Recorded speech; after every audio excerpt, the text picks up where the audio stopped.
Hello, this is Mr. Henry, and welcome to lesson 1.5. Today's lesson is on using a problem-solving plan. So this lesson is devoted just to word problems and how to solve them. Okay. The get the goof here is the same stuff we did the past couple lessons. So we want to take the words and write it as an expression. So here it says 5 is smaller than 4 times twice a number. I have 5 minus 4x2x. Now this is a good example to see why it's a bad idea to use the x for multiply, because now I don't know if that's a multiply or if that's the variable x. Oopsie. So let's bump him out of the way. Get rid of that. Now, 5 is smaller than. To me, that means that 5 is less than, not 5 minus. So 5 is smaller than 4 times twice a number. We're doing 4 times twice a number. You could do it like that. 4 times twice a number. Number 2 asks, is 9 a solution to that? Well, I don't know. The way we learned this before is we put the number in for the variable, did the math, and see if we got something that was true. So 3 times 9 plus 2 equals 30. And we're trying to see, is this true? So 3 times 9 is 27. And 27 plus 2 is 29. Does that equal 30? No. So that 9 is not a solution to this problem. All right. We have one vocab word today. It is formula. A formula is an equation that states a known relationship.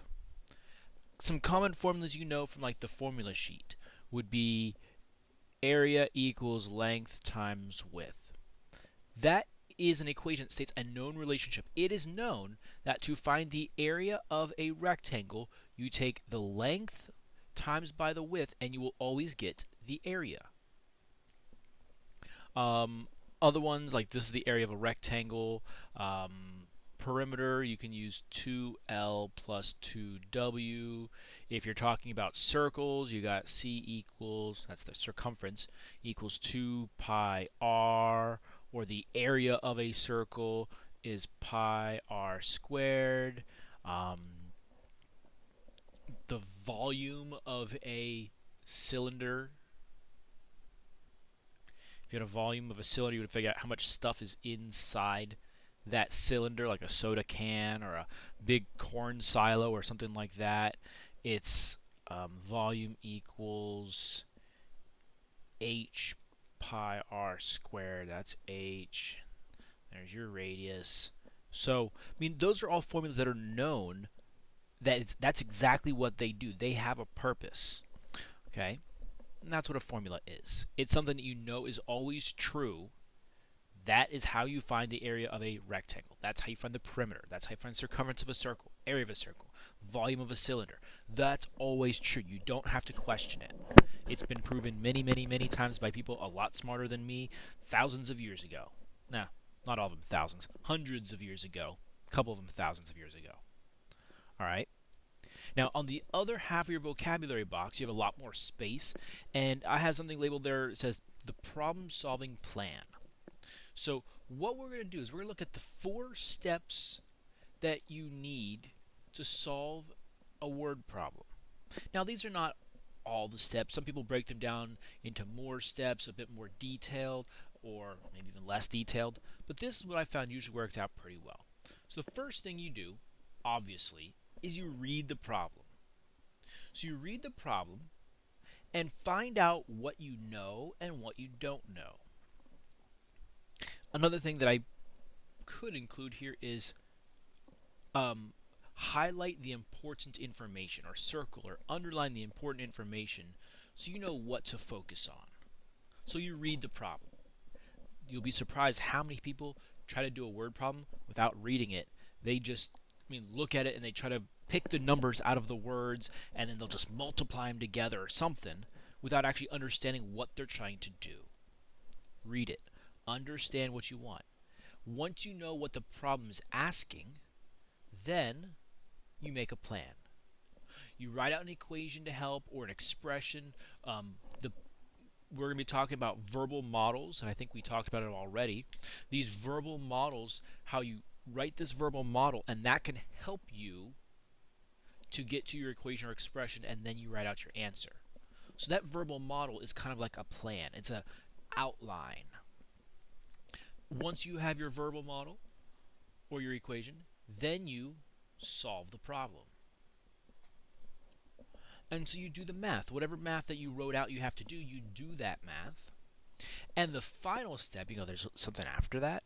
Yeah, the final step is look back. Does your answer make sense? If the answer doesn't make sense, it's probably wrong. Okay? That's a good way to make sure that you didn't make any little mistakes as you're doing your problem, is the answer should at least seem right. It should make sense. It shouldn't be some crazy wrong answer. Okay, so let's look at an example. Actually, every example today is word problems, so there's really not much difference between them. So the first problem here says, Nicole's car can go 30 miles per gallon of gas. Okay. Create an expression that represents how many miles Nicole can go no matter how many gallons of gas she has. So that means, when I'm thinking about this car traveling, every 1 gallon of gas, it can go 30 miles. That means if I have 2 gallons of gas, I could go 60. If I had 3 gallons of gas, I could go 90. Okay?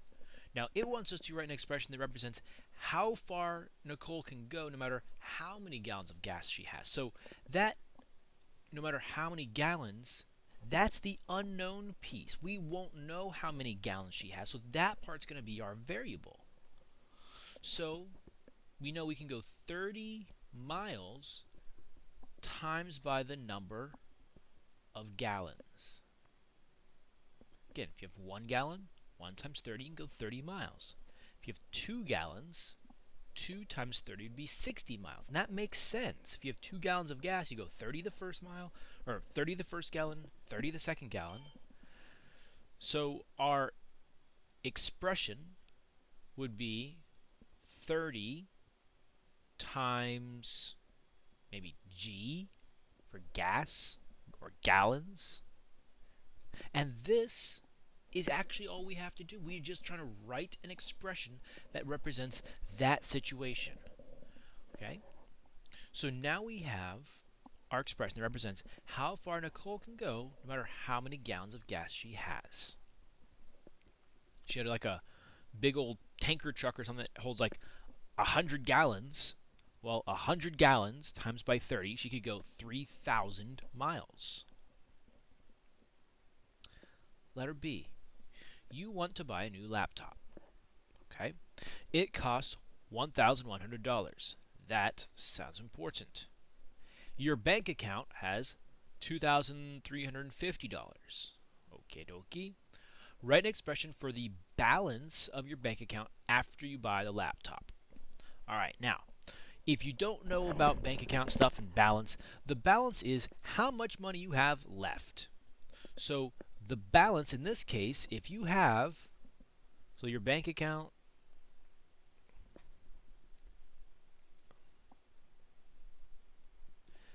so the money in your bank, if you subtract out the laptop, that would give you your balance. So you have some money, you're buying something, so your money's going away, you're subtracting it, it's getting less, and whatever's left over is the balance. So this is our verbal model. Now we can use this to plug in the information we have to write the expression. So I would say my bank account has the $2,350. The laptop is the $1,100, and that would equal my balance. Boom! We've got ourselves a little equation, a little expression. So we have our bank account, the money we have, minus the thing we're paying for gives us how much money we have left. It makes sense. All right. Now, I'm going to have a problem for you to try. This will be letter C on your note sheet. Same deal. You're just trying to write out an expression. You're not actually trying to solve the problem. So here it says, you need a fence to cover your square backyard. You don't need fence to cover the side of the yard attached to the house. If each side of your yard is 15 feet, write an expression for how much fence you need. I want you to pause the video, do this right now. If you need to draw a picture to help you out, do that. But do this problem right now, and then hit play when you're ready to continue, and we'll go through it together. Okay, so first thing I would do, I'm a very visual person. I would draw a picture. So here we have the yard, and maybe here is the house or something like that. So door, window, roof, whatever. So it says it's a square backyard. Each side is 15 feet, and you want to put a fence around the whole thing. So here's our fence. It's a spiky fence. We want to keep bad guys out. But you don't need fence around the side of the house or the side of the yard attached to the house, obviously, because it's attached to the house. If you put fence here, you're not getting in your yard. All right? So we need to figure out how much fence we need. We need to write an expression for the amount of fence you need. Okay, so here's what I'm thinking. We have to put fence around 3 sides. So 3 sides, and each side is 15 feet. So 3 sides times 15 feet would give us the amount of fence we need. All right, so 3 times 15 equals F for fence. Fence needed. And that's done. Man, we could solve that. We'd say the answer is 45. If you got 45, hey, cool beans, you got it. But this would be the expression you would use to get you there. So you see how that verbal model, this in-between step here, can really help out getting to your answer. Just put down your thoughts, what you think in words and a little bit of math, like using your pluses and minus signs, but still keep like your labels so this makes sense. If I just put down 3 times 15, you may not have a good understanding, especially if I didn't have a picture here. If I didn't have that and I just said, oh, it's 3 times 15 equals F, and go, what the heck did you get that from? But with the use of drawing a picture and then reusing your verbal model, and it goes, oh, yeah, that's pretty easy now. So those are some steps that you can take as well as you're doing these problems. Okay? Example 2. Here it says, a dentist is having a special where he is charging $50 to have your teeth cleaned. Okay, that sounds important. $50 for cleaning. Okay. Plus $25 per hour of service. Okay. Write an expression to represent this problem. So let's do that part first. We need an expression that represents this. So the stuff you're going to have to pay for, your cost, would be the teeth cleaning plus that $25 per hour of service, right? So you have to get your teeth cleaned plus this $25 an hour. So the teeth cleaning we know is $50, and the $25 an hour, well, the way you represent that, we wouldn't say $25 like divided by hours. That's what this looks like. It would actually be $25 times the number of hours. So if you're there for 1 hour, you'd pay $25. If you're there for 2 hours, it would be $50. So a lot of times you just got to think about it. If you're doing something over and over and over and over again, that's multiplication. If you're there for 5 hours, you're going to pay that $25 5 times, once for each hour. So that's multiplication. So here is my expression for the cost of that thing. So write an expression to represent this problem. Boom. There we go. We have it. Then, what would be the cost if it took 30 minutes to clean your teeth? Okay, so we can use our expression that we wrote out to get that answer. So our cost equals 50 plus 25 times by the number of hours. We've got 30 minutes. It would be a very bad choice to put 30 in here, because that means this guy's cleaning your teeth for 30 hours. See the label, hours, hours.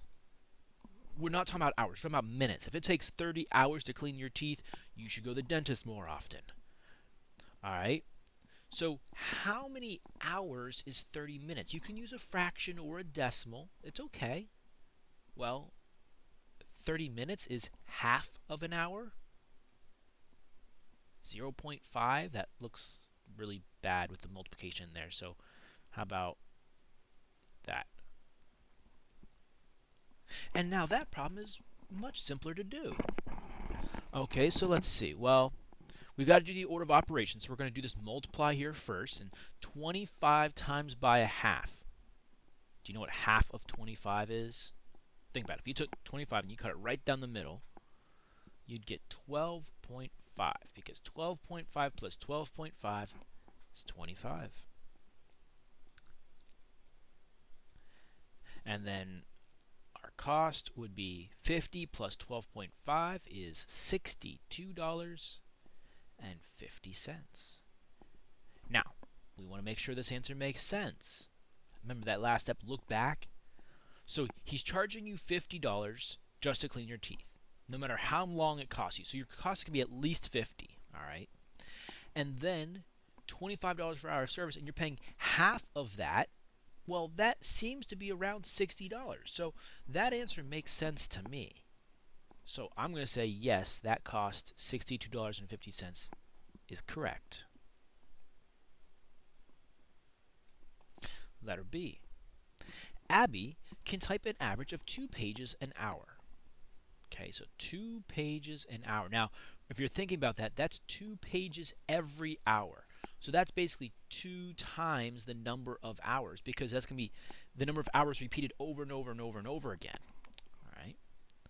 This weekend, she has to type an 8-page report. She has to type 8 pages. And she decided she will do research for 3 hours. Okay, so research for 3 hours before typing. How long will it take Abby to finish her report? Okay, so now let's figure this out. What stuff does Abby need to do to finish her report? Well, it sounds like she's going to do some research. And then she has to type it out. And that's really all the problem mentioned. She wants to do research for 3 hours, and she has to type these 8 pages. That's how long it would take to do the report. So this is our verbal model. We're combining the two things she has to do together. Now, the research, plugging it in, it says she wants to research for 3 hours. I'm going to leave the labels for now. We might drop them in a little bit. So 3 hours of research. Typing is 2 pages per hour. 2 pages an hour. And we want to get 8 pages. 2 pages an hour for 8 pages. Okay, still verbal model, but now we've got a lot more detail in here. We know the research takes 3 hours. We know the typing is 2 pages an hour for 8 pages. And that's the report. Now we're ready to write out our expression. So, 3, boom, plus. Now, this 2 pages an hour for 8 hours. How long is that actually going to take? If she types 2 pages every hour, so there's 2 pages the first hour. There's 2 pages the second hour. 2 pages. Let me do this a different way. I don't like how I was writing it. So the first hour she has 2 pages done. By the second hour she would have 4 pages done. By the third hour she'd have 6 pages done. By the 4th hour, she'd have 8 pages done. So it would take her 4 hours to do this, to do the typing. Okay? Does that make sense how I got that answer? I know that every hour she can type 2 pages, and if she needs 8 pages, well, I just made a little table here and figured out it would take 4 hours to make the 8 pages. So this is 3 hours. To typing would be 4 hours. I'm just making my labels tiny up top there. And that's how long it would take her to type her report. So the total amount of time for this report would be 7 hours to do her report. 3 hours for research, it just gives us that information, the problem. And the typing is 2 pages an hour for 8 pages. So I figured out 8 pages takes 4 hours, plug it in, 3 plus 4 is 7, bada bing, bada boom, we're done. All right. Now, I have a problem for you to try. Letter C. It says you want to buy a new game console for $200 and a game for $60. If you save $15 a week, how many weeks will it take you to save up enough money to buy both? What I want you to do is pause the video, write out your verbal model, write out an expression or a formula or an equation, plug in your information, and do your math. Try to get your answer. Okay, pause the video and do it now. Okay, you should be done. So let's see what we got here. Well,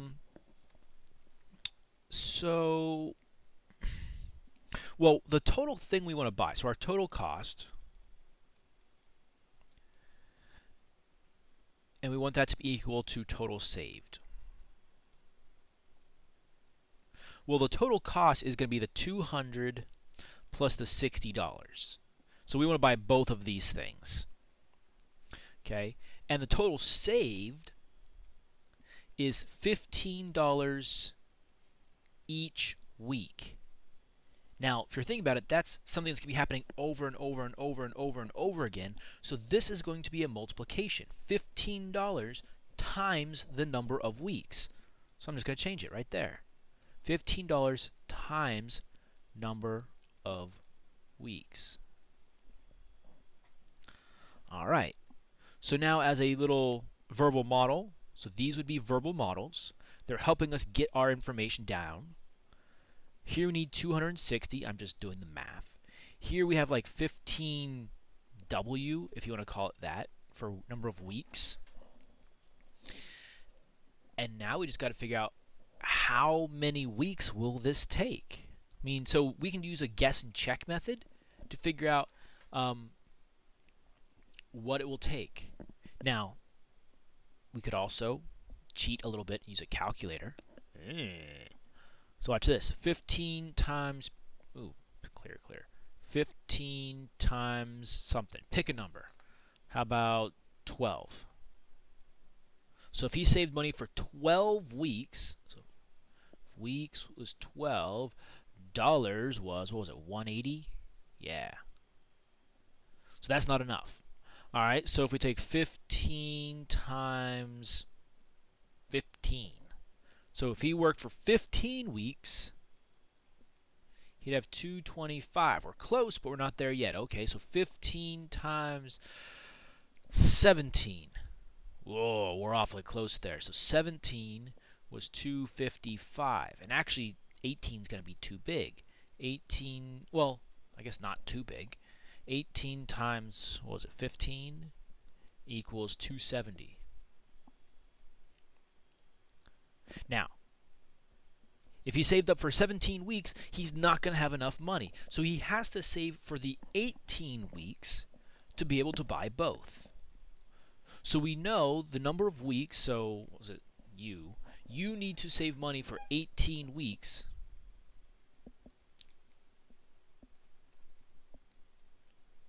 Save for 18 weeks to have at least $260. So this is guess and check. I used a calculator to help me out here, just to save some time. I could do the multiplication off the side if I really needed to, if I didn't have a calculator. But I just guessed at a number, multiplied it, see what I got. If it was too small, I kept getting bigger, bigger, bigger, bigger. If I picked something that was too big, say I took 15 times 30. Oh, 450 bucks. Well, there's no need for me to wait 30 weeks if I can get it in less time. So then I pick a number smaller until I get right around 260. That's guess and check, and that is a valid problem solving method. Don't be afraid to do that. All right, so we got letter C done. Letter D, actually, example 3. Standardized test practice. So in these next 3 examples, you'll see we have these the multiple choice parts here. So let's see. You're making a leather book cover. You need a rectangular piece of leather that is 11 inches tall by 18 inches wide. So in my head, automatically, I'm drawing a picture. So we're making this book cover. It says 11 inches tall, 18 inches wide. All right. Find the cost if the piece of leather costs 25 cents per square inch. 25 cents for each inch, which is multiplication, because you're taking every single inch, multiplying by 25 cents, and that's the cost. So this is times by number of inches squared.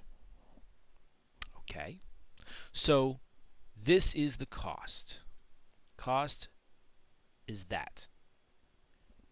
The only piece we're missing to find the cost is the number of inches squared.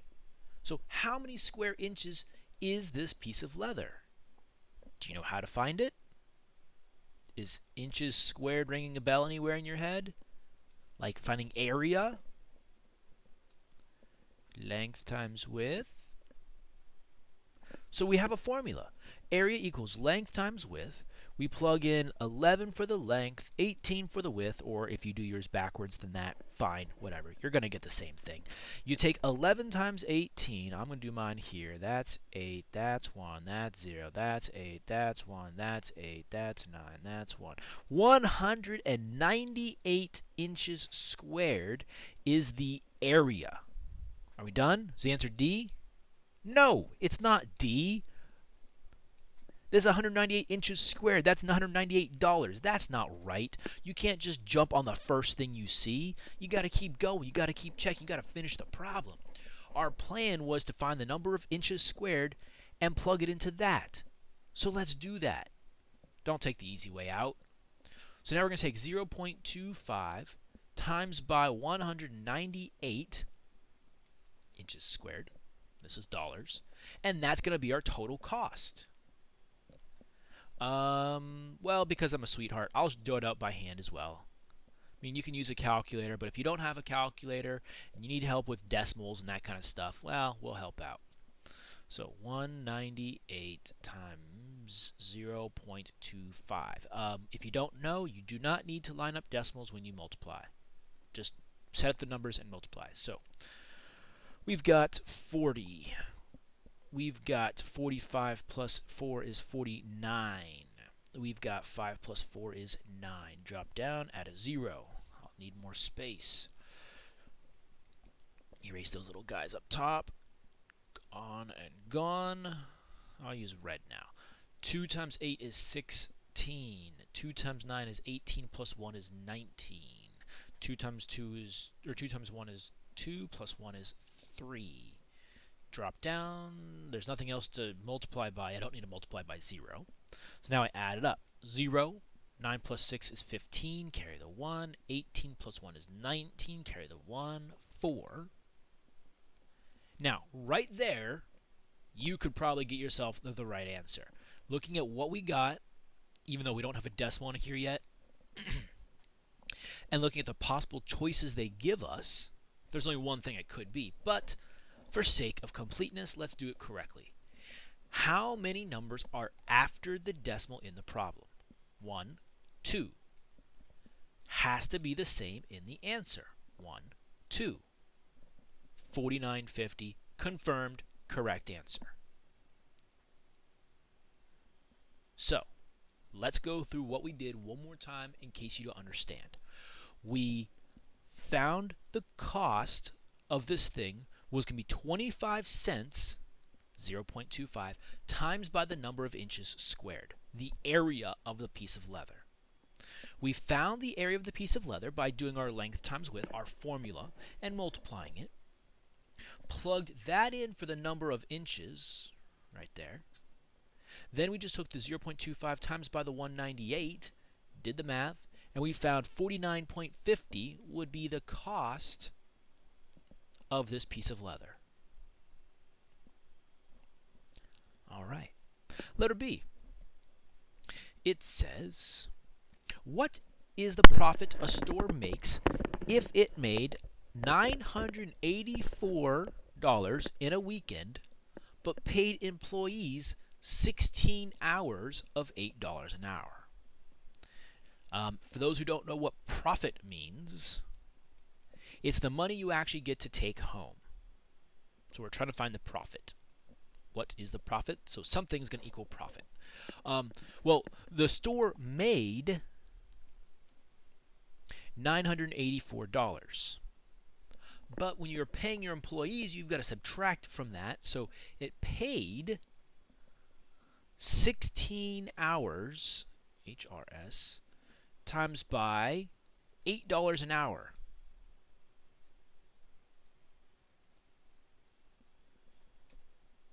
So this is our verbal model. We made $948, but paid 16 hours of $8 an hour. That's multiplication because you're going to be multiplying $8 times the number of hours. And that will give us our profit. So this nice, easy verbal model.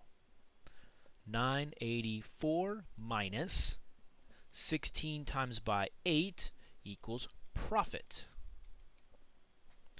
Well, 16 times by 8.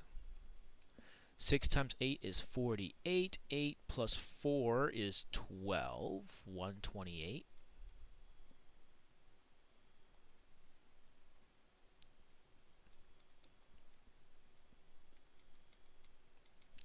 And then we would just subtract, that's a tiny one, we would just subtract the 984 minus 128. And you can't take 8 from 4, so you got to borrow 7, 14, 6, 5, 8. $856 equals profit. And that's the one that matches the answer we got. It makes sense. Our profit is going to be less than the total amount made for the weekend. So this one was obviously way wrong. And yeah, so when we figured out the employees, we had to pay the employees $128, subtract it from how much we made, and that's our profit. Okay. And letter C, last one here. This is for you to try. It says here, a car travels at 60 miles per hour. How long would it take to go 300 miles?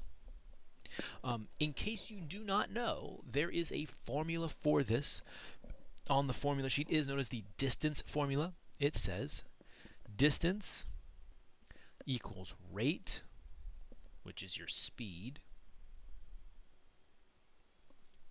times time in hours. So go ahead, and now that you have the formula, I kind of helped you out, you can do the rest of the problem.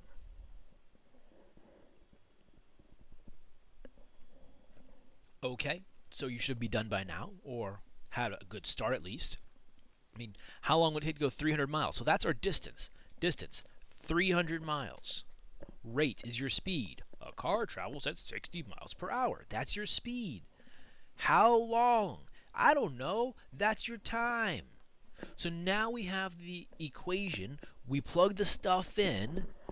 Now you just got to figure out which of these is correct. So what number times by 60 gives you 300?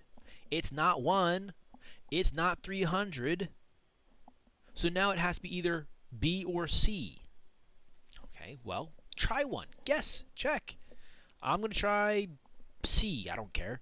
So So we're taking 60, timesing by 5 to see if we get 300. Well, 5 times 0 is 0. 5 times 6 is 30. Hey, we got it. So if we take 60 times by 5 hours, we'd get 300 miles because that's our speed. Letter C was the correct one.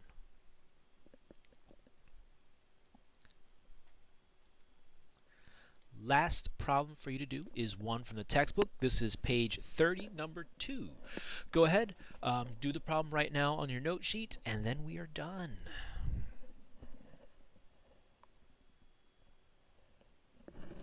Okay, it says a gardener determines the cost of planting daffodil bulbs to be $2.40 per square foot. That's a multiplication. That's $2.40 times by the number of feet squared. Each square foot costs that much. Okay. How much will it cost? So we're trying to find cost to plant daffodil bulbs in a rectangular garden that is 12 feet by 5 feet.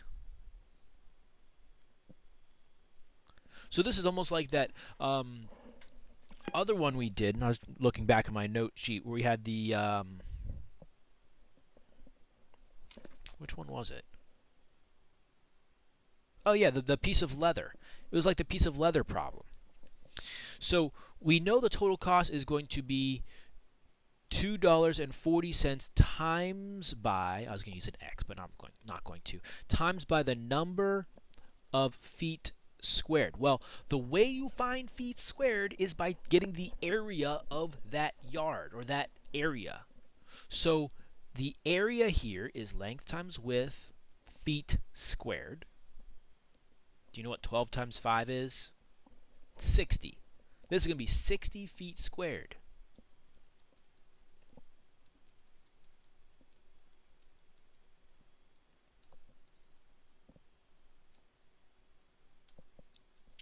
That way he doesn't interfere with my math.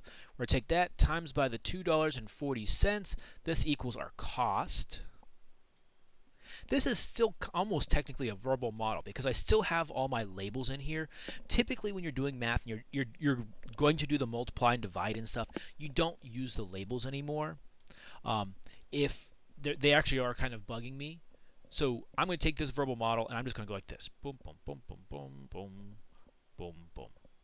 Now we have a math problem. And if you really bugs you, this doesn't bug me so much because he's by himself. But you could always go like that. So our cost is $2.40 times by 60. I don't know what that is, but I can find it. $2.40 times by 60. Okay, 0, 0, 0. Drop down, add a 0. 0. 6 times 4 is 24. Carry the 2. 12, 13, 14. Drop down. 0, 0, 4, 4, 1. 1, 2 numbers after the decimal. 1, 2 numbers after the decimal. $144 I got.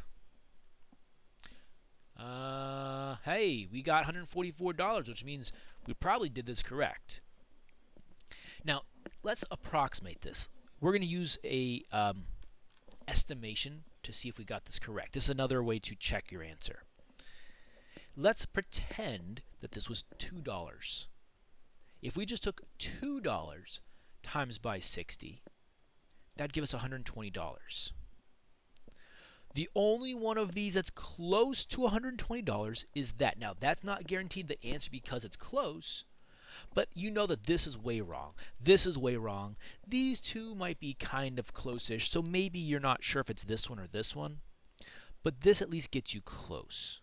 So using an estimation like this can help you get to the ballpark, maybe cross off some obviously wrong answers so that as you're doing these problems, even if you maybe did the math and you got something way wrong or not one of the answers they gave you, by using this estimation, crossing off answers, you can now make a more educated guess you have a 50-50 chance of getting it right as opposed to a 25% chance. So by crossing off 2, you've doubled your chances at guessing the right answer. But don't guess if you can find it on your own. All right, summary. How do you use a problem-solving plan to solve word problems? Go ahead, pause the video, write down a little sentence or two, a little summary. What did you do to solve the problems today? What did you learn? And then when you're ready to continue, hit play and we'll go through it together. And that's what I came up with. I have first you read the problem and write a verbal model to get your thoughts down. Then write an expression or an equation and solve. Finally, check to see if your answer makes sense. If it doesn't make sense, go back and try something else. Homework comes from page 31, numbers 1, 5 through 9, 12, 14, 16. So it's not that many problems. There's like 8 maybe. This has been lesson 1.5. Thank you for watching.